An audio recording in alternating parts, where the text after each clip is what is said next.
Hey everyone, this is Adam at Panic Fest introducing my own debate that I'm going to be moderating.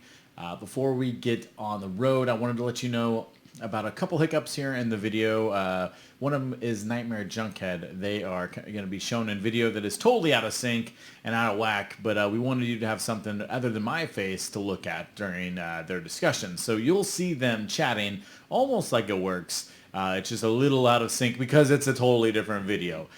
So a little hiccup there, and then you'll see a man named Gorgar, who you'll see in a short film before this. He's quite the character. He will be interrupting and giving his 2 cents to all the questions and topics at hand tonight. So thank you for joining us on this first ever 2020 presidential debate. It may be the only one we ever do. And it was a lot of fun to host, and I think you guys will enjoy it. Feel free to join us in the chat and let us know how wrong we all are in our opinions here and what the real answers are, which are your opinions. So chat along with us and enjoy this debate. Thank you. You know what's the best? Sandwiches! And now I'd like to welcome our new President of the United States of America. Did you vote? No. You? No. Who cares, right? I'd rather eat sandwiches. Yeah! Ladies and gentlemen, Gorgar!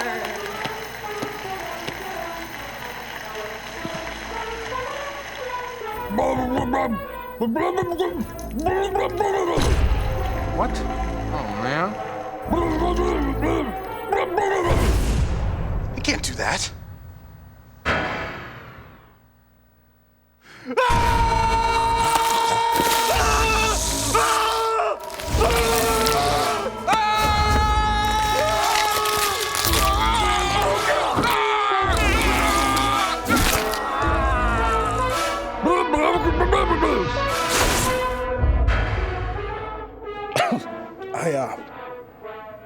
I think we should have voted.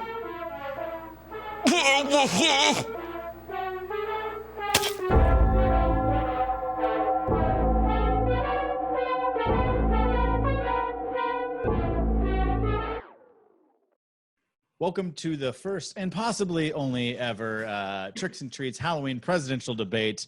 I am your moderator, Adam Roberts, co-founder of Panic Film Fest. Tonight we are joined by 2 different podcast candidates, and they are the only candidates available for you to vote for well, you're not going to vote. I'm going to pick the winner because I, in this instance, in the Electoral College. And they're going to be vying for the title of the official president of Tricks and Treats. It's like the presidential podcast of Tricks and Treats. And what that means is they get an official title, and that is all. During the debate, I will ask each team a series of questions. Some of them will be directed to individuals. Some of them will be directed to the entire team. They will be given 2 minutes to respond without interruption. All right? No interruptions. I'm sorry, Adam. I can't agree with that rule. No. Could you repeat that again? Yeah, no. All right. I see we're all on the same page. These questions were developed and given to us by Shock the Vote out of Austin, Texas. They want to remind you to get out and vote this Tuesday, November 3rd, or get it in and vote early, which you can do right now, depending on your state and local jurisdictions. You can find more information about Shock the Vote at shockthevoteatx.com. And of course, you can find everything Panic Fest at panicfilmfest.com. All right, now let's meet our debaters. First, out of Kansas City, Missouri, is Nightmare Junkhead. Welcome to the debate, gentlemen. Who are you, and what do you do? I like long walks on the beach and soft romantic moonlight. No. 5'10" of 170 pounds of twisted steel and sex appeal, I believe, as they say. 5'2", eyes of blue. No, individually, this is a Greg D. I'm Genius McGee. And together we are the Nightmare Junkhead and the Nerds of Nostalgia podcast. Mm-hmm. Well, that's unfair, boys. You can't have 2 podcasts. You can pick 2 one, plugs. right? Get them out of here. Get them out. We have to be overachievers. We're trying to show our good side here, gang. Come on now. But in this case, it ain't like we got looks going for us. We'll just stay with Nightmare Junkhead. We'll stay horror and horror adjacent. Mm-hmm. All right. And what do you do? Well, we do like for fun or for like that we can talk about. What does the Nightmare Junkhead podcast talk about? Okay. We cover all things horror, whether it's books, scores. Well, we haven't done books yet, but we will. Comic books. We like movies. Lying already. You'll want to subscribe to this newsletter, we promise. Yeah. But no, we like to. We're two old dudes that really just enjoy talking horror. Our friendship blossomed because of the podcast, and because of this podcast, we are talking to other people now, including our fine neighbors to the north here, of which we're going to get to, and of course, our esteemed moderator. Mm-hmm. All right, boys, you can't suck your dick enough, but we're going to move on to our next debaters, hailing out of the woods in Montana because they wouldn't tell me where the hell they actually lived. Is Fright Day. Welcome. Hi. Who are you? Hi, guys. What do you do? How are you? I'm Byron. I'm good. And that's Kelly over there in the other part of the woods. We're a horror podcast. We cover everything from horror, obviously. We do books, by the way. We have done books. Yeah. Horror, hauntings, cryptids, conspiracies, aliens, true crime, pretty much all things frightening. That's our shtick. Every week we cover a topic, either something having to do with paranormal stuff that isn't real, or it's not real. Scary, Byron. Cryptids, things like that are nonsense. We're supposed to be aligned, Byron. I'm so sorry. Or true crime, which is kind of my shtick. And then we usually pair that with a new horror film that has just been released, and we review that, which we're very good at. Very good. Very, very good. All right. Now, those are our debaters, and let's keep things cordial. It's going to be a fantastic night. All right. Let's get this debate underway. So, again, I didn't write these questions. If I read them or if I seem to not know what the question actually means, I will work it to something that is in my reality. Every time I ask each one of you a question, I will decide who wins that question, and I'll assign an arbitrary amount of points. I'm not going to tell you what I'm giving each question, but at the end of this, I'm going to reveal how much points you have, crowning the president podcast of Panic Fest Presents Tricks and Treats, the longest title we could possibly come up with. I like it. All right. Any other questions regarding the rules? I do have one question. Yes. So do we have to take oppositional stances? Does this have to be like brute force opposition, or can we actually align on some things? I mean, you could have an aligned position. Now just make your position sound better to me. I like it. We come together, but ultimately someone's going to be left behind. Yes. Very good. Okay. Hey, it's 2020. Let's keep it going. That's how it goes. Yes. Yep. Adapt and thrive. Okay. Well, since Kelly seems chatty, we're going to start with this question for Friday, specifically for Kelly. Oh, no. Oh, no. Now, according to you, which is scarier, slow zombies or fast zombies? So I'm not sure how or why this is even a question. Fast zombies are much more terrifying because they pose a much more significant threat. I mean, slow zombies can be spooky, but in terms of actual fear, a slow zombie you can escape. A fast zombie you can't, especially somebody like me. I cannot run very fast. I hate running. So yeah, fast zombies, hands down for me. Byron, are you with me? I mean, I completely agree. I couldn't agree more. I do disagree with your choice of footwear most of the time. You need to not wear high heels all the time. But I can't. I don't think I'm supposed to say anything. Am I breaking rules? Do I get more points? Sorry, I was just trying to collaborate. I'm sorry. Yeah. It's good that you're on the same page. But I'm gonna take this question over to Genius over here. Yeah.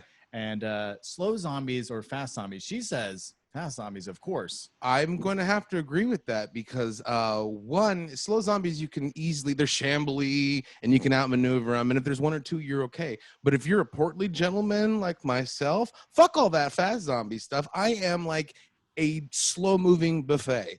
I am toast. I can probably outthink and I can even outshine. Even I can, like, with my fat ass just kind of humpling along, I can outrun a couple of zombies. You move well for a man of your size. I'm thick and nimble. I like that. But at the same time, I ain't that nimble. So, like, if I get 2 or 3 zombies after my fat ass, dude, it's like the McRib. I'm gone.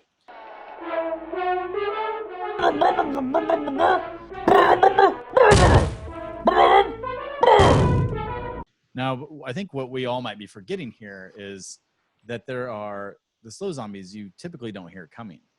So while you can maybe, you'll hear the running zombies coming at you. You can be prepared. You can get a head start. But if you turn that corner, you didn't hear the 6 slow zombies that are just shuffling down the way. What about the?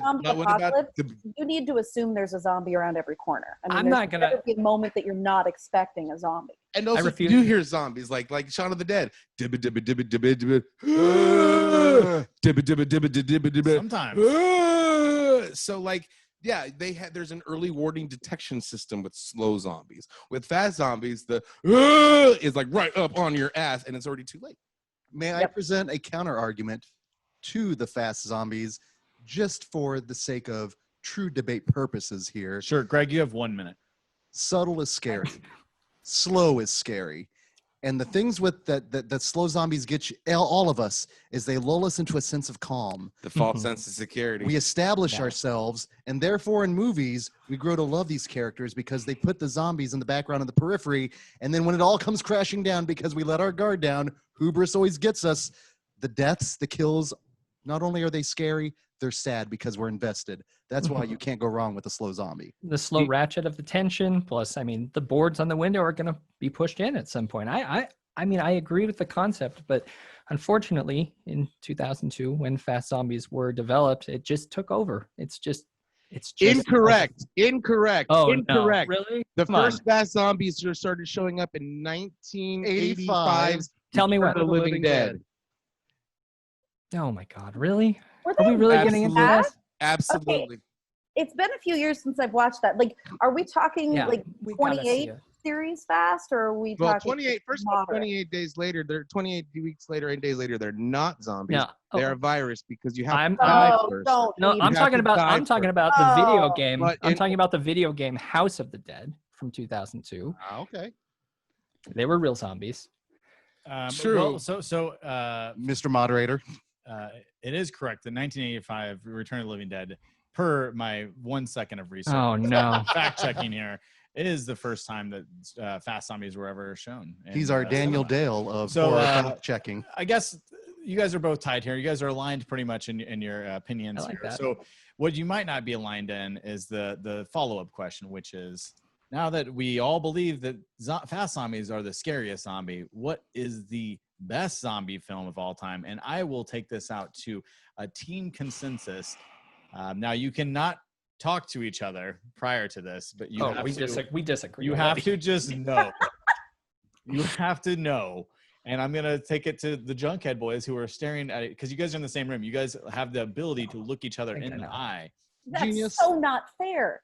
Oh no, don't worry. This one Is this like the dating game or the match game? Byron, I'm Newlywed looking game. you in the eye. If you were a sandwich, what would you be? and I do like wear socks when I'm making Whoopee. whoopee and watching horror. Sir, can you answer the question? Yes. I will say this is a no-brainer. Let's go back to 1985 because one of the origins of our friendship is our relationship with one Linnea Quigley. Yes. Who comes from The Return of the Living Dead, which Yes. is one of those comfort blanket zombie movies because it is funny, it is scary, it moves at a quick pace, and it has James Karen. I will agree. Return of the Living Dead, 1985, with a fast zombie in it.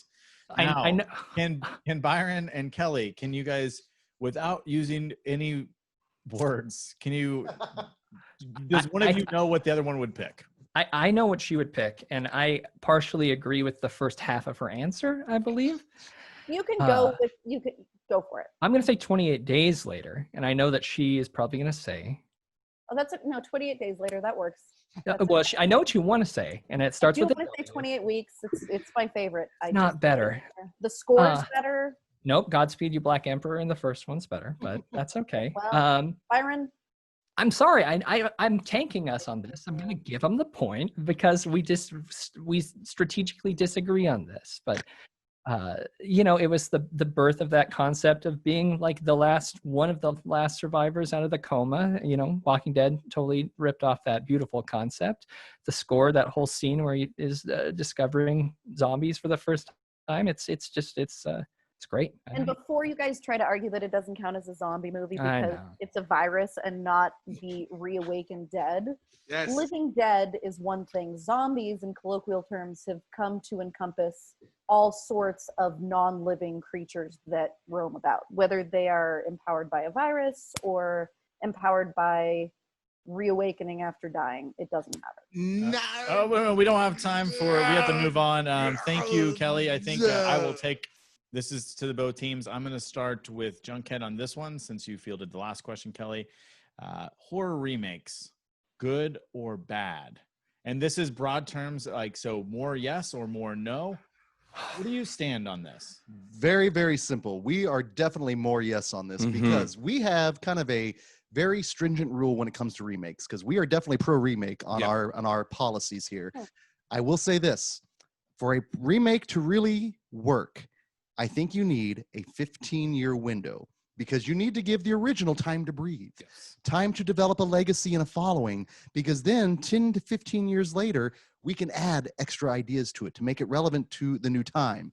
But even better, 9 times out of 10, people are going to backtrack to that original, of which they can totally coexist. Whether someone enjoys Rob Zombie's Halloween or John Carpenter's Halloween, at least they love horror and Halloween. They're both right. Yes, absolutely. Okay, question. So are you guys trying to say that if there is a 15-year window, the odds of a good remake are greater than the odds of a bad remake? Yes, absolutely. It gives it time to breathe. For example, the remake of Let the Right One In, which came in only 2 years after the original, which had no necessary being in. Yet if there's enough time where at least a decade or a generation goes on where there's still more stories to mine and the world has caught up with new fears, then that remake is prescient. Yes, there has been some remakes that are not quite as good, but there are so many remakes out there that not only, again, like he said, can you backtrack to the originals, but can even be better than the originals themselves. The Blob, The Fly, The Crazies, The Thing. There's a lot of different ones out there, and remakes are good when warranted and necessary when there's something more to add. Hang on real quick. I have a fact check here for you boys. Here is the fact check that, it looks like, it looks like. So how can you explain, you said it has to be 15 years or more to get a good second chance here. Can you explain Prom Night, Black Christmas, Halloween, Texas Chainsaw Massacre, The Beginning, A Nightmare on Elm Street, The Omen, The Haunting, The Thing, The Wicker Man, Poltergeist, The Fog, Day of the Dead? To be an effective one, it needs add Fright Night to that as well, please. To be an effective one, it needs to be 15. There's some It's simple, guys. It's called money. It's called money. Intellectual properties. Looks like Greg's got a lot of it. No, I don't. That's all fake monopoly money. It was fake monopoly money. But at the same time, yes, those are examples of not necessarily some of the best ones, but those also do need a little. The timing is right. The question wasn't, are they good? It's the time. The question was more yes or more no. I would say more yes. Yeah. I would say more yes. No. Again, okay, so here's the thing. I'm gonna say, you guys are out of time. I'm gonna go to FRIGHTDAY. FRIGHTDAY. Thank you. Respond. Appreciate that. So one of the greatest horror movies of all time by most horror people in the know is The Haunting. There has never been a worse remake in the history of time than The Haunting. And that was 36 years in between. You were talking about John Carpenter, The Fog. The remake of The Fog was horrific. Not good. And it's not just about quantity, but it's about quality and damage that can be done to successful original horror movies. There's Poltergeist remake. Generation of people who think The Haunting sucks because they saw the terrible 1999 movie. And I can't imagine something worse being done to horror movies than that. Well, I mean, we didn't even get. You've never seen Ari Aster movies. We haven't even gone into Psycho, Martyrs. Don't do that. Wax. I tell you, even the fact remains that there are some bad movies, but none of those movies that you said have done that much damage to the original. Again, how many times have people have sought to see the original, to see where that came from? And it might not be their favorite movie or they're even bland, but at the same time, they've not seen it. How many millennials do you know? Millennials are lazy. They don't like going to original material if they don't even like going to movies in the first place. So they don't even like watching movies or anything more than 25 minutes or a Quibi TikTok video. So that whole argument doesn't make sense. Hey guys, this is turning into more of a debate because we all are. But we all understand. They'll get off of our yards. We'll be good. I'd like to give FRIGHTDAY 30 more seconds on this. We haven't got. Byron, I'm sure you have something to add. We haven't got your opinion yet. Yes or no? Are they better or worse? Where do you stand here? It's complicated. I mean, no one's really even brought up the 2011 remake of The Thing, which is basically a double remake. Oh, I did. It was in my. Oh, was it? It was in your list. I apologize. But I mean, we have to hand it to a couple standouts, mostly 80s remakes, which like Zack Snyder's Dawn of the Dead or Fede Alvarez's Evil Dead. They kind of blew it with the 70s. Like The Crazies, I know you mentioned was good. It's campy. It's not as good as a lot of other remakes, and Hills Have Eyes was a bummer. Last House on the Left, not as good. But I don't know. It's one of those tough things. I'd say it's a pretty even split between fails and wins here. Like, Byron, you're supposed to be on my team. I mean, they're all the ones that are the whatever she said. Exactly. Okay. Much better. So it seems pretty divisive here. So Junkhead is more and for and I'm sorry, Kelly. Listen, I partially agree that yes, optimistically, hopefully you see a bad movie and you're like, where did it get its roots from? But I will say more times than not, if I see a bad adaptation of a book, I'm not rushing out to read that book, even though everybody's like, that book's good.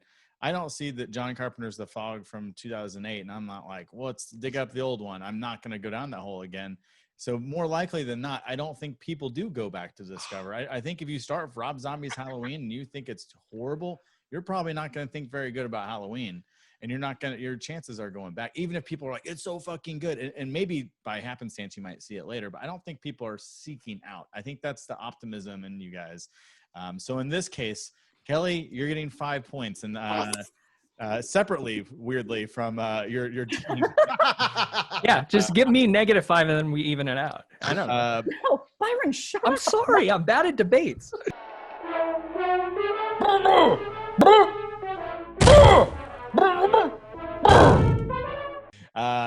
Candy corn, love it or hate it, and this is going to be an open debate. 2 minutes. Can we start? I mean, You guys can start. Yes. Ingredients, very few: honey, sugar, butter, vanilla, wax. Delicious. I like it. Especially that honey part. That's really nice. I mean, we're not avoiding sugar and corn syrup entirely, but yeah, you've got a little bit of a win there. It's waxy. It's got a delightful texture. It's small enough that you can eat handfuls of it. You can actually make a cob of corn out of it. Have you guys seen that? You can stack them together and make it look like a cob of. That's pretty incredible. And let's talk about the. Put them into corn cobs, the dried up corn cobs, and make it a real thing. Oh, really? I mean, and speaking of that, did you know it was originally known as chicken feed? That makes sense because corn, candy corn. Dun, dun, dun. Colors are great. Yellow, orange, white, beautiful. Yeah, I mean, what is there not to like? What do you say about people around the country that say that you are in the pocket of big candy corn? Listen, I would say it's not the first time I've heard that. I'm going to defend my partner here and say that you're talking to a man who goes so far out on a limb with candy that he likes Necco wafers. Love Necco wafers. I promise you, he is not under anybody's thumb when it comes to candy preferences. True. I like only elderly candy. I like Mary Jane's. I like love Mary licorice. Mary Jane's are great. Do you think when you're 65 that you'll be eating only like sour Skittles? Yeah, some more youthful candy. Whirlers. Rewrapped. Kelly, are you on board with his love of candy corn? And I do love candy corn. I stopped short of Necco wafers, but I do love candy corn. I also love that, kind of like how Peeps started at Easter and have bled over into the other holidays. I like that candy corn started in Halloween and has bled over. You can buy Easter candy corn. I even saw patriotic candy corn this July. It's a great addition to any holiday, and especially Halloween. You sound like you're in big candy corn's pocket at this point. Like the commercialization of candy corn, I have to back you, because if I didn't, I'd be bad at debates. Which is yes, exactly. So good. All right, boys. What say you about candy corn? Now, I'm not saying that Nightmare Junkhead's integrity couldn't be bought out by corporate sponsorship, but let me just tell you something before we talk candy corn about this Four Hands chocolate milk stout that's getting me through the debate so I can talk about the candy corn. But Genius, what do we think about integrity in candy corn? Candy corn is wonderful. Whether even if you don't like the taste, or even if you think it's a vile candy, one, you're wrong, but two, it's so iconic. Whenever candy corn first comes up in the stores, you know it's one of your indicators that the fall season and Halloween is right behind it. It is iconic. It's classic. And the fact that how many times across the board, generations have been putting the 2 candy corns right in front of their teeth and be like, look, I'm a vampire, blah. And that is part of Halloween itself. And then when you get really mad, you take bugles, you put them on your fingertips. Blah, I'm the monster. I'm Nosferatu. You have These a guys, I like 'em. delicious, customized, edible costume. Yes. So candy corn is not only fun, it's functional. Yeah. And it's iconic. It's up there with jack-o'-lanterns. It's up there with those brown and yellow corn. It's up there with, like, it means fall is right upon us. Candy corn is fucking magical, and I will take candy corn all day. All right. I was just blindly typing because you were all wrong here. Candy corn is the devil. Oh, It shoot. tastes like shit. So I just blanked out. Remember, I did not write these questions. I'm only reading from a prompter. So all that okay. passion that you all just threw in there, out the All window. for nothing. Yeah. Yeah. Well, that's okay. Well, let's take it to a sub question from that, so we can really see, because when everybody's in agreement here, that's not fun. Now let's talk about what is your favorite Halloween candy altogether overall. Now you're gonna have to come to a consensus on your teams, but you can talk it out, and I'm gonna start with Fright Day. Can it be Necco wafers? Is that? Oh, No, God. Necco wafers are not candy, sir. They're wafers. Yeah. That's true. Yeah. This is really tough because Kelly is allergic to peanuts, so the right answer is going to be wrong for her. No.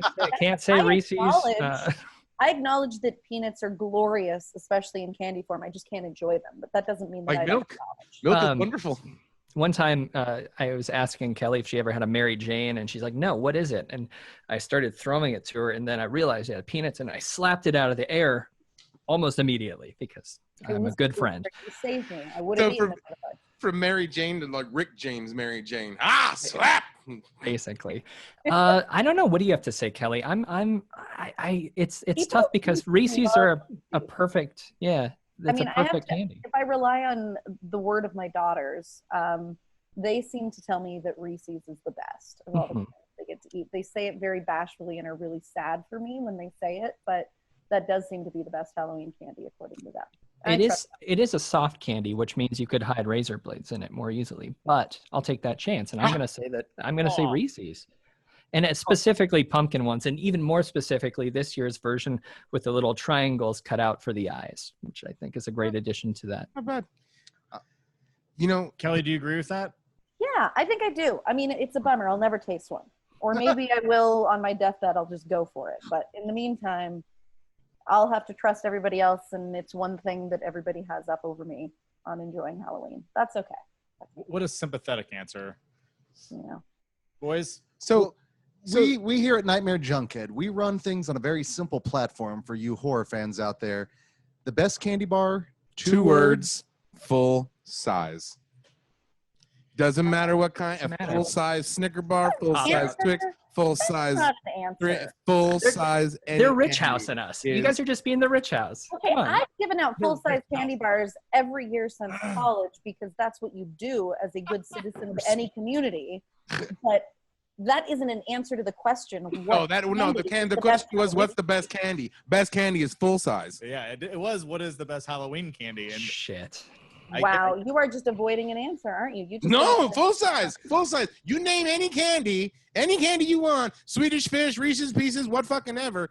I will trump it Oh, with God, full size. hold on. Wait, With full are size. No. you saying that full-size Swedish fish are better than the little Swedish fish? Are The you minis are better. How are not? Would you not want a full life-size fucking big Mount Bully bass made out of Swedish fish No. as opposed to a little fucking pocket No. thing? No. Oh No my one gosh, you're a I fool don't because care the about. crust I outside look is like the best part. Smeagol, like Smeagol. My No. own leaf dish is full of fish, so nice and cool. sir, But full size is the answer. Full size. Simple geometry. There's more surface area on the little guys. Mhm, and you get that- therefore you there's get more that waxy surface- There's more surface on the big guys. But, No. guys, we're neglecting in regards to Swedish fish. The waxiness is part of it. You don't want a thick Swedish fish. You don't want all the I don't inside. know. You want Everything I like is thick. okay. Well, I can't argue with that. That's personal preference. that That is is personal preference. And, okay, well, another personal preference. This question is going to be for Byron to start, and then it's going to go over to Greg. All right. Byron, who would you consider to be the ultimate Scream Queen, and why? All right. You have 2 minutes. So a couple years ago, I was having a conversation with a very lovely lady, star of films like Castle Freak.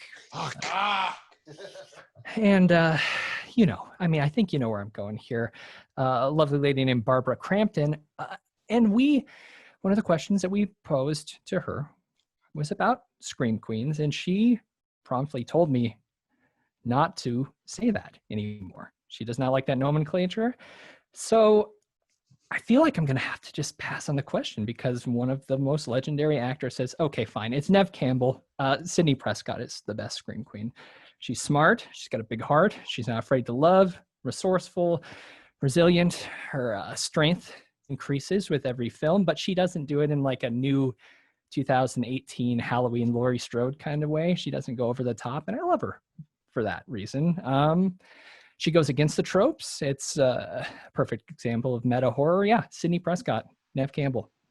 Can't beat her.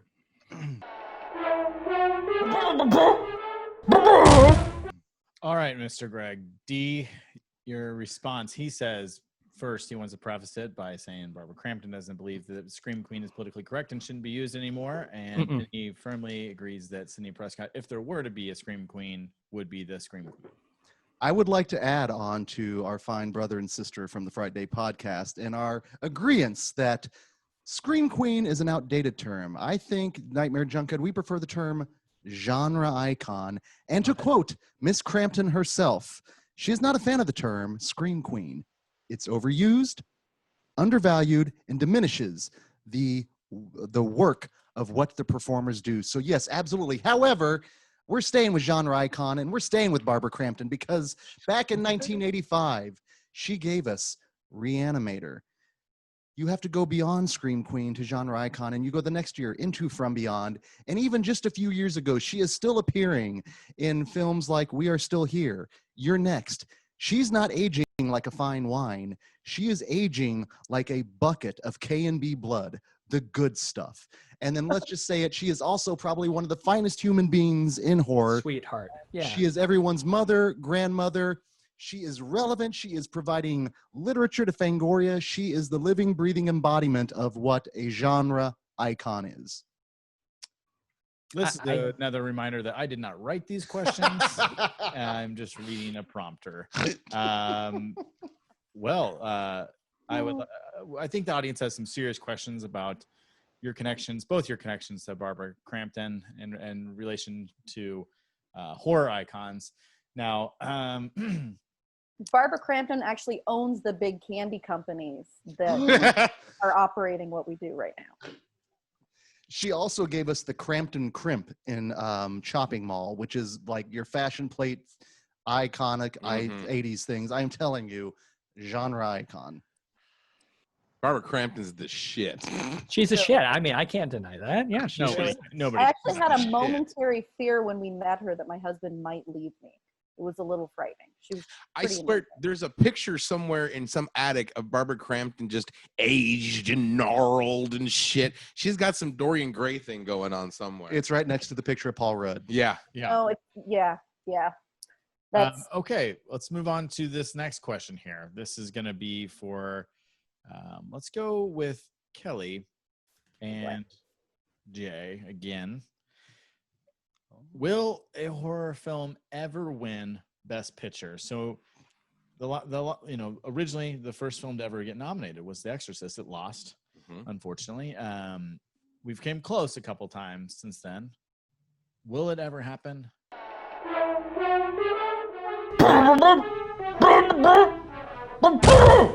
Jay, we'll start with you. It already has happened.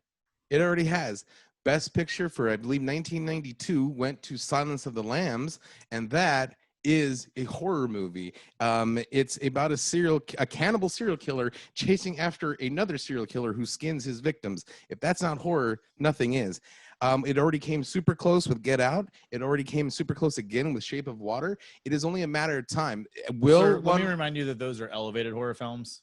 it's still elevated horror is still horror nonetheless. It's just like a psychological thriller by any other names is still horror. If it is intent to horrify you, it is a horror movie. And Silence of the Lambs Well, let me ask you a horrifies us. question. With that definition, where does that put Saving Private Ryan, which is a terrifying, harrowing film? The Horrors of War.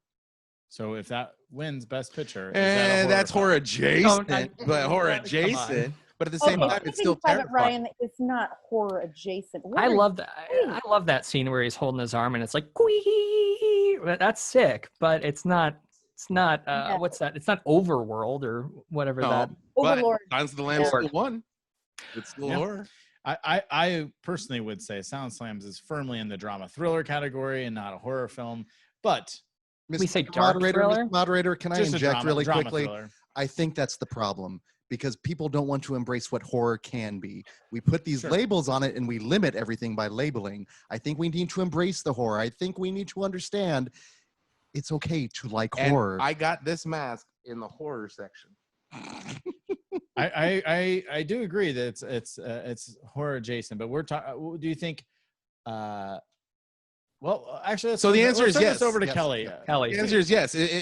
One, if you don't believe that Silence of the Lambs was horror, I think it still is. But two, the fact that we are so close. I guess the question was probably the intent of the question was probably when will it win and be called a horror film? So we all know that was buried as not a horror film when it won. So when will it be celebrated as yes? This like Get Out would have been probably that film, but Shape of Water is a horror movie. I mean, Kelly. Okay, so here's my stance on it. I think that there have been a number of horror movies, especially in the last few years, that have risen to a level of critical acclaim that we aren't really familiar with, and I think that is a sign of good things to come. If you think about Jordan Peele's two movies, between Get Out and Us, I feel like he did more for bringing the horror genre into a respectable light among normies than anyone has done in the last 20 years. And I think that combined with what we're seeing right now, where unfortunately, especially for movie theater owners, there is not a lot going on in terms of movie releases, but the horror genre is still turning out some really incredible films this year. And I think as they start to take over a larger share of the entertainment that's available to us people who have less to do than we've ever had to do before, I think that it's going to have to be acknowledged as more viable and reasonable to receive awards like the Academy Awards. I also think that, you know, I would hope that genre fans are never going to judge the legitimacy of horror based upon whether or not we win an Oscar, because there have been some horrific movies that have won Oscars in the past. And I think we don't necessarily need the validation of the Academy Awards to know that liking horror and in fact loving horror is a great way to live your life. But I do think that we're not that far away. I would say probably in the next 10 years, we're going to see at least a true horror film nominated. And I'd like to think win one of, maybe not Best Picture, but one of the major four, I would say, the top 4 Academy Awards. yes, because we have gotten, and you are correct. Like I think Shape of Water is horror adjacent at the very least, right? It definitely plays in genre, all sorts. And I think we have, you know, genre makers like Del Toro and Peter Jackson who won for Return of the King. We have the right people and that are slowly been getting in play. And I think what the question was really trying to get at is when will it be acknowledged as a horror film and not elevated horror, psychological thriller, or any of these things? When will it be celebrated for what it actually is a horror film? And I think you are correct in that we are just around the corner from hopefully seeing that and acknowledged as its true greatness. Greg, did you have something? Oh no, I'm hoping. Yeah, Crossing no, my fingers absolutely. crossed. Yeah, exactly. It All needs to be right. done soon. Let's move to there's a couple of these are like this or that type of questions here.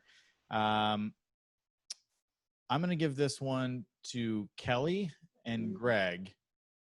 Kelly, we'll start with you. Which horror villain would make the best president?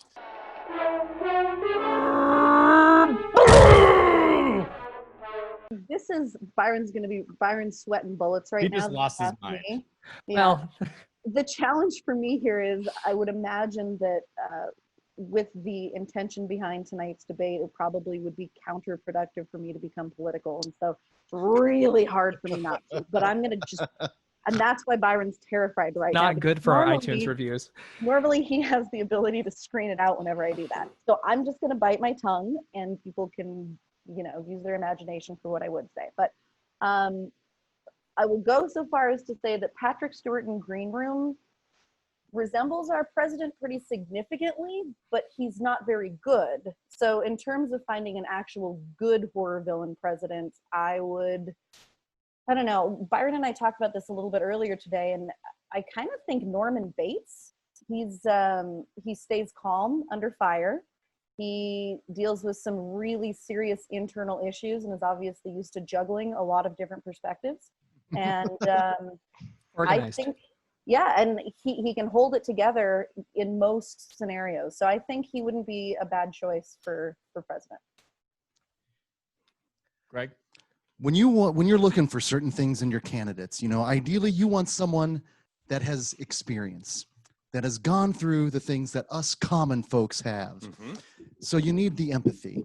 You need someone that has strong opinions on morals and morality. And more than anything, right now in our current climate, we need someone that's all about healthcare.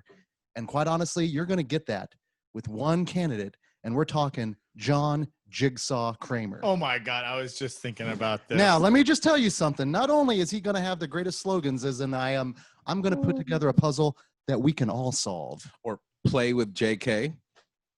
What else? And also, guaranteed pre-existing conditions are no problem with this healthcare plan. In fact, nothing would be thrown at us that we couldn't handle. We Not at work all. as a team. And his cabinet is already put together. I do believe we are going to have Amanda Young as his VP. We're going to have a number of people throughout the cabinet. So it's quite easy. Carrie Ewells is a Surgeon General. When it comes to choices, it's only one. You want to put together a puzzle. Do you want to play a game? It's going to be with Jigsaw. I'm John Kramer, and I approve this message. All right. Well, now for a follow-up question. This is going to go to Byron and to Jay. Your teammate picked Norman Bates as president. Who will be their running mate? Oh. I mean, obviously his mother. I think that, she's got, listen. They do have some skeletons in their closets, but I think that... How dare you, sir? How dare you? Learned a lot from his mother. They're on the same page for the most part. That or the Babadook, maybe? I don't know. Or that or the Babadook? I got nothing. The mother. Yes. So, why not the Babadook? On your ticket, you have Norman Bates and his mother. Mm-hmm. Bates and mother. All right. I can see the sign now. Clear as day. Bates. Jay, All 2020. We have Jigsaw as president. Who is Jigsaw's running mate? Shawnee Smith, his number 2. They're all on the same page. They got the same thing going on. Again, they already have this whole plan. Are you sure you don't want to do the Babadook too? well, let me just say, I know the Babadook would be good for the LGBT community. Exactly. And he's good with kids. Yeah. So there'd be good kids in the program, although I don't know if I want a bunch of kids. So no. You're talking empathy too. I'm still going to go with Sean. I'm still going to go with Shawnee Smith. Plus, she knows firsthand the war on drugs. So she'll be very empathetic for that and mental health rights. I think make America play again. I think that's the slogan. That's Jesus. I do like that you're going with the actress Shawnee Smith, which is As tremendous. opposed to the character Amanda Young. I love it. So we have Jigsaw and Shawnee Smith. Make America care and play again, right? Because you're a very careful, caring platform. He is. And again, he would throw nothing at us that we could not figure out. We could not solve. That was great answers all around. I know it's very tough to decide who gets points. I think everyone gets points that round. Again, these points are arbitrary. They're all over the place. They don't really even make any sense to me, and I'm at to count them up at the end. Let's go to this question. We have time for a couple more here.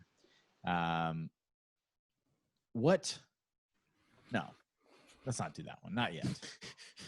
Oh boy. Should horror movies be exclusively R-rated?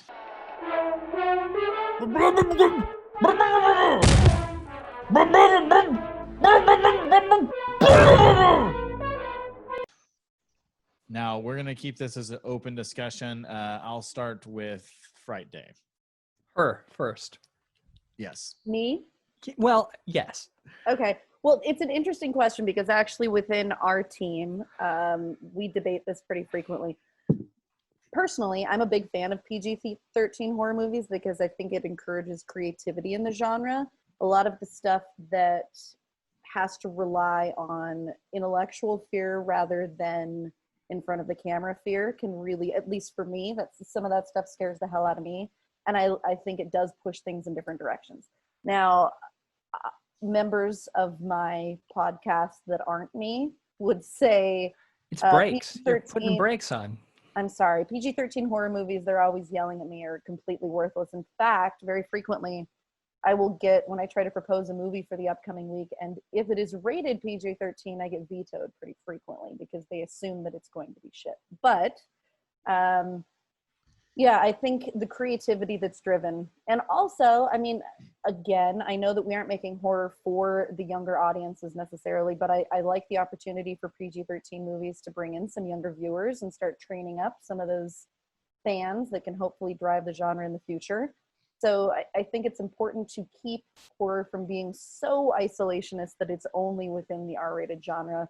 Having some of those bridges to other communities is a pretty important thing. So I would say no, they should not be exclusively R, but my partner here may.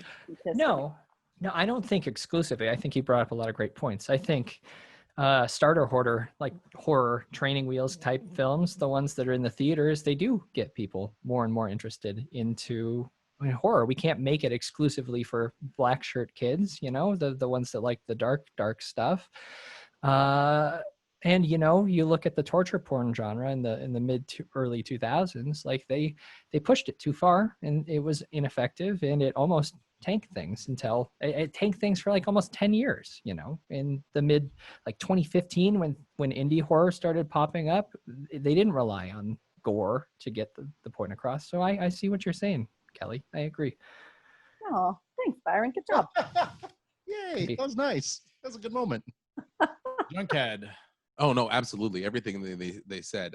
Horror, it's across the board. And if we limit it to just R-rated movies, we're gonna miss out on that gateway horror for that young kid who wants to get into horror, but like fucking Hostel's too much for him, We're gonna miss out on movies that are PG-13 that have withstood the test of time, that still are effective and scary to this day. Movies like Jaws, movies like The Changeling, movies like The Ring, movies even like Insidious. Some of those movies are somebody's first and favorite horror movies, and they still bring scares. They still are, like she said, a great way to figure out how to be creative and show all these terrible things without actually it being in your face.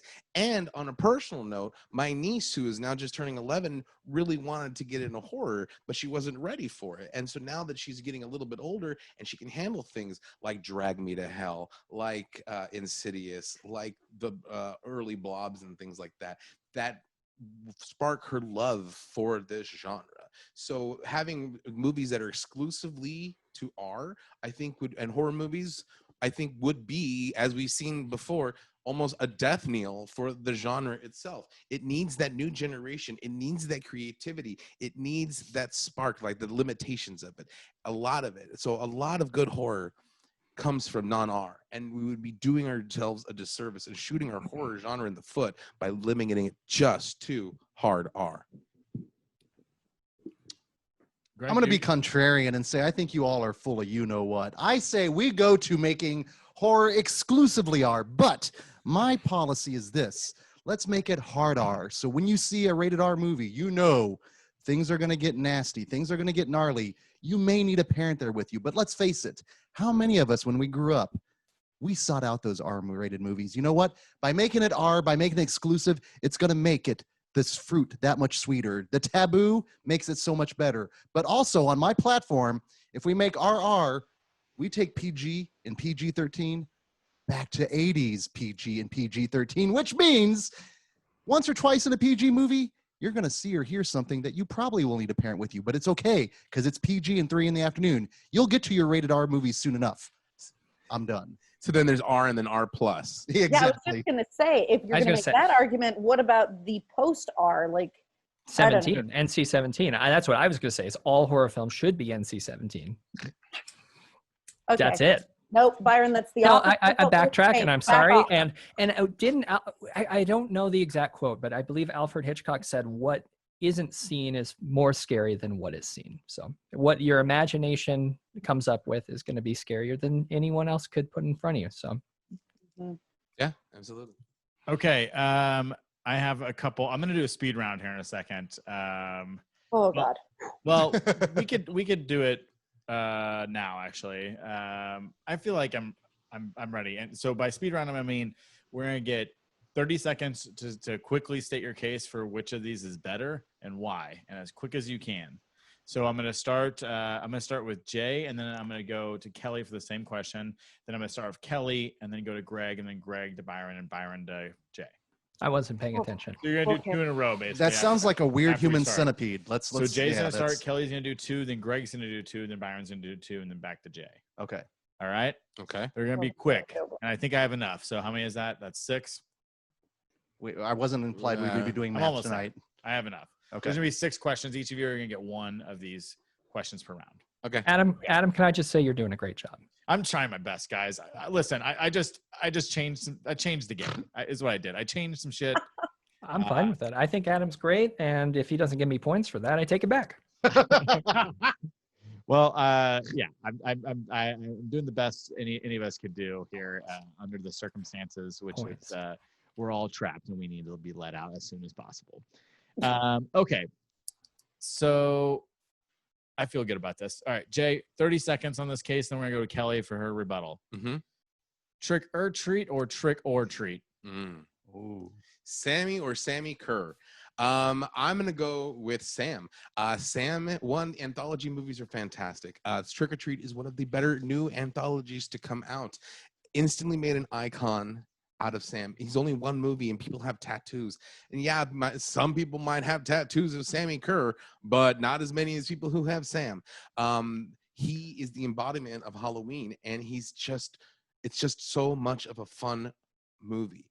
And the fact that the director went on to make Krampus and made other things, all would not be without Trick or Treat. So instantly another Halloween icon I am all for. So Sam. All right, Kelly, rebuttal.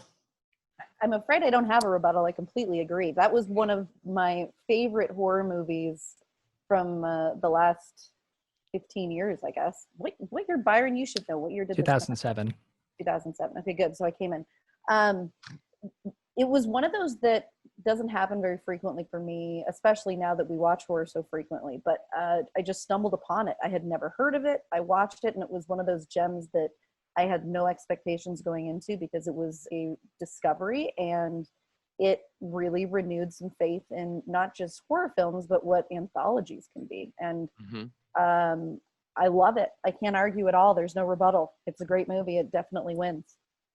Okay, your question now. Pumpkin flavored everything or being a grumpy grump and hating everything? Okay. I'll just go. Oh God, do I lie? No, I can't lie. Just be I you. hate pumpkin. I hate pumpkin. I hate pumpkin pie. I hate pumpkin flavored anything. I hate pumpkin filling. It looks and tastes like cat food. I would rather have any fall flavor. Give me apple cider. Give me cinnamon anything. Maple. Maple. Pumpkin has dominated for some unknown reason that must have something to do with Karens, but I don't know. It's the worst thing ever. I hate pumpkin. Okay, that's all your time. Greg, you have a response. Pumpkin flavored everything or being a grumpy grump? So it's kind of strange. I know on all shapes and appearances, I look like an Anglo-Saxon white human being, but 2 things I can admit. Number 1, I don't like the Beastie Boys. Number 2, You don't like the Beastie Boys? I've never been a big fan. And I'm not. You a can big fan join of- our podcast now if you want to. It's okay. You can leave him. It's weird. I appreciate them, but I just don't dig them. But also, I don't like pumpkin flavored things, and I feel like I don't exist during this time of the year. Every time I go to 32 flavors, I get vanilla, and if I'm feeling particularly saucy, I may get Daiquiri orange ice. sherbet. So Daiquiri I can't say I'm going to be a hater on this one and just, it's not my thing. It's All not right, my Greg, thing. your next question here is Halloween Curse of Michael Myers or Halloween Resurrection? I'm going to go with Curse because it gives you multiple flavors. You have the theatrical edition and the producer's cut. And also, anytime you get to see Paul Rudd act the way he does, and also you get Donald Pleasance's final role, and Six times. This is Anya Stanley's, one of her favorite movies. And anytime we get to shout out one of our favorite horror writers out there, because we're all about community here, you can't go wrong with Halloween 6, The Curse of Michael Myers. Ruin me to the day, baby. Ruin me to the day. And Danielle. Well, no, she's not in it. No, that's right. Nonsense. All right, Byron. Same question. Listen, I'm not a monster. I don't disagree. Paul Rudd, amazing in everything. Unaging gentleman. Vampire. Could be a vampire. Yeah. But I'm going to make this quick. I'm going to say 4 words by a gentleman who's been busting a lot of rhymes. Trick or treat, motherfucker. Can't beat it. I'm sorry. That's your defense? Trick or treat, motherfucker. That's your defense? Yeah. That's the Byron, I think it's good. not to vote not to vote for that. Nope. That's it. Wait. So myself and the audience are confused. Are you taking the side of Resurrection or Curse of the Michael? Resurrection, of course. Come on now. Okay. Have you seen the movie? Right? No, I've seen this. I've seen the scene. Trick or treat, One arm motherfucker. push-ups. Okay, we have 2 more questions here. Byron, your next question. Halloween costumes, masks or makeup? As a horror journalist for the past few years, I have unfortunately not participated as much as I'd like to with Halloween. So I've done a lot of thinking back to my youth. And I gotta say, there's nothing more fun than putting like very cheap, probably poisonous paint on your face after you take that, what is that stuff, that kind of glue that you rub on your face to make it look like zombie skin. That's so fun. You can't beat that. I'm going to say putting paint on your face and then going to bed with it still on and then making a mess all over your bedding. You can't beat it. Masks are lazy. And yeah, I can't disagree with masks more. It's a really good soundbite for right now, Byron. We're gonna have to use that. Jay, we're gonna go to you, and let's remind you that Jason Voorhees wore a mask. Every killer in Scream wore a mask. Michael Myers, of course, wore a mask. Right. But why? But why did they do that? Because they were ugly. They're lazy. They're all allergic to latex, but not mask latex. I'm gonna agree with Byron, but I don't know if I can agree that like going to bed with all this terrible makeup on is the way to go. I don't know if I can. I agree with your main point, but can't agree with your argument. I got stuck in nostalgia, and I'm sorry. Yeah, and about the nostalgia, while masks are cool, how many times as a glasses wearer you can't wear glasses properly because the mask won't fit and you get fogged up, or those little things, the wires and the thing that snap on the side of your head, those aren't fun. With makeup, yeah, it's a pain in the ass to take it off, but you can do so much more cooler stuff. If you're an aspiring Rob Bottin or some sort of special makeup effect, you can do some fucking rad shit. I mean, people at the haunted houses, they look like your eyes fall out. You could be Screaming Mad George and do some amazing stuff with makeup. But again, that latex smells, your face, it's not hypoallergenic. Like there's all sorts of crazy shit on there with masks that are not good. All right. Last question, Jay, and you guys will get a response on this. Halloween 3 or The Exorcist 3? Halloween 3, man. Halloween 3. Exorcist 3 has one of the best jump scares of all time. No matter how many times you've seen it, Exorcist 3 has one of the best scares. But Halloween 3 is such an underrated, underseen, fucking magical ass movie. It's got druids, it's got robo-cretins, it's got children's heads turning into terrariums. It's all centered on Halloween, and good, bad, or indifferent, bum bum bum bum bum bum bum bum, trick or treat till Halloween. You can't get that out of your head. Also, sleazy sci-fi. 2 words. All right. Tom Atkins. Tom Atkins and his mustache, and he's Dr. Diddler. Dr. Diddler. Dr. Diddler defeats druids on the Day of the Dead. It's a fantastic movie. Stonehenge? How many movies deal with Stonehenge as like the magical fortress of power? Save some for us. Come on now. I feel bad ending this debate in such a lame manner, but I have to agree. Like, it's the coolest other than the original of the Halloweens, in my opinion, because and Resurrection, I has guess. seemingly and Resurrection. Sorry, Byron. It has seemingly little to do with the franchise and manages to be something completely tangential but really fun, very iconic. And yeah, I have to agree. Anything that brings in Stonehenge, I'm a huge fan of crazy things like Stonehenge. Great to see it taking a central role in a horror movie. There's some really incredible performances in Exorcist 3, but for the most part, it's kind of boring. It's kind of a dull film. And of course, the best joke is the one on the children. Okay, well, since we're neck and neck here with the tallies that are coming in from across the nation. Whoa, wait, hold on. What kind of tallies? And what across the nation? All sorts of things. Oh boy. We have one. This is going to be the deciding, I guess. Oh God. I'm going to sue you. I'm going to sue you. It's going to be one you aren't prepared for, and it is going to need a response from everybody in the room. So this will be the final question tonight. What is your favorite underrated horror film and why? Everybody will get 30 seconds. And we're going to start with Jay and go to Byron. And then Greg and Kelly will end it for us. Your favorite underrated horror film, the one you like to tell everybody, this is a gem, you must see it. There's this movie that I really, really enjoy. It's very funny. There's some scary parts into it, and it's very low budget, but it has a lot of heart. And I don't know if anybody has seen this movie. It's called The Selling of Scary Manor. Okay? It's about this this real estate agent who he's trying to take care of his sick mother who's dying of cancer, so he needs to raise money.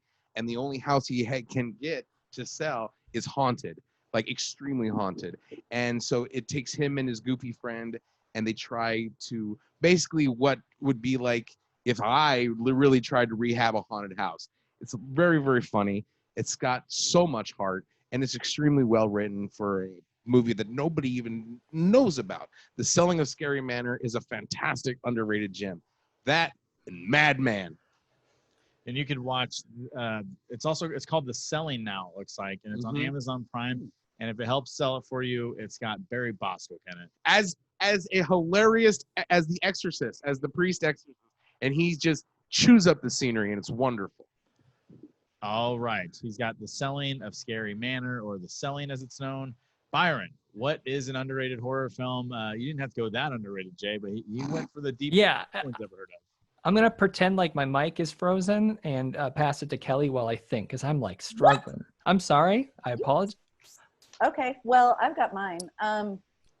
This movie came out, oh God, now 2014. Byron, correct me if I'm wrong. Oddly was created by a very iconic vocal actor and comedian who I did not expect a solid horror movie to come out of, but Willow Creek is a really fabulous Bigfoot movie. I typically shy away from things that portray Bigfoot in any kind of an evil light because I'm a big Bigfoot fan, but this is really spectacular. And it was about the time that I had recovered from watching Blair Witch Project as a teenager and never wanting to go camping again. And then I watched Willow Creek and started from square one. So it's very fun. I'm pretty sure, it was 2014. It was 2014. It's a great movie. It's a little bit of a slow burn, but not so long that you get bored. And it even deals with some gender issues that are kind of fun, bringing in a little bit of wokeness before it was super fashionable to do so. And it's Bobcat Goldthwait. I mean, how can you be upset with Bobcat making a kick-ass horror movie? That's the one that I recommend to everybody I know. That's my fave. Greg, I'm going to close things out with a film that is newer to me because it's a newer film. Came out in, I believe, 2018. International horror. and it's a film that terrified me, and it's in the title, Terrified. If you have not seen this, stop what you're doing. And this is a Spanish horror film that I stopped about 15 to 20 minutes in because I was so terrified. I texted Jay going, F this movie. It's scary shit. There are moments that made me, like that. There are moments that made me go, like that. It made me audibly, physically affected me. And it's something that doesn't happen too often, but a movie that truly terrifies, check it out. Terrified. I agree. It was a great one. On Shudder. I know I skipped. Can I come back to me, please? Yeah. Okay, perfect. Wrap it up. I'm really sorry. I apologize. Adam, quick again, correction- I got to say you've done Hold a on. really great job. Quick correction on Terrified. It's actually Argentinian. Sorry. Argentina, thank you. Oh, thank you. But it is Spanish language. Yes. Yes. You were partially correct. So Points. a little gem from 2008. Sorry it took me so long to think of this. It's Stephen McHattie is one of the most underrated character actors on the planet. I've heard that Apparently a jerk. I've heard he's a bad man. But yeah, a little Canadian film called Pontypool. We were talking about films that don't show a lot being scarier. Pontypool is an example of that. It's a zombie film, low budget. It's very cold and it's unique. It's got an interesting story. And it does kind of ramp up the violence in a shocking way, which I always appreciate. So yeah, I mean, if you're looking for a different take on a zombie film, you can't beat Pontypool. You know, if anybody told me he was a jerk, I'd say, yeah, that checks out. Probably, yeah. Yeah, a friend of ours Don't. last year. Sorry. Oops. All allegedly. Allegedly, he's a jerk. I mean, again, it checks out. It all looks about right. Okay, well, that doesn't help me too much, but I'm gonna go. Man, it's down to it. It is an actual barn burner because it's a 1-point game here, but somebody's got to win this, and we're gonna blame it on Tim for not being here and giving me extra votes here. Everybody here did a terrific job. I think we learned a lot about both podcast teams and as individuals here. There was some clash of the titans between you and especially on Friday. I don't know if you guys will make it out of this. If you'll see, Don't like her anymore. These boys, they are actually conjoined twins. No one's seen them apart ever. So it looks like with a 1 point, and I guess you could tell that they're conjoined twins, Nightmare Junkhead has pulled it off. As Nice work, guys. Of I'll give it to President Panic A Fest. tough battle. We rose to the level of competition, and the competition was phenomenal. Oh, So, thank you so much. Of Yeah. course. No, this was a blast. And the problem was every time y'all kept saying something like, yeah, I agree with that. No, wait, we can't. That's just Oh. so Not everything. not everything. I'll tell you where you lost the audience here. And we may have lost this, but we gained a friend in both of you. Yeah. Absolutely. Well, there's me too. Yeah. Nah, it's, I mean, listen, I You thought didn't we were. get I that. thought we We were on the talked same to you. side, Adam. Yeah. I truth be told, that you guys had it in the bag, I think, until Don't these say boys it. come in Something I- hot with Jigsaw and Shawnee Smith with a perfect platform No. that That just was- it poured was- across the nation. I mean, you guys rehearsed that a little too much, but it was good. It was good. Hey, practice, preparation, perspiration, baby. That's how you win the Yeah, I platform. can That's how you tell win the presidency. you're You got to know the rules if you want to play the game.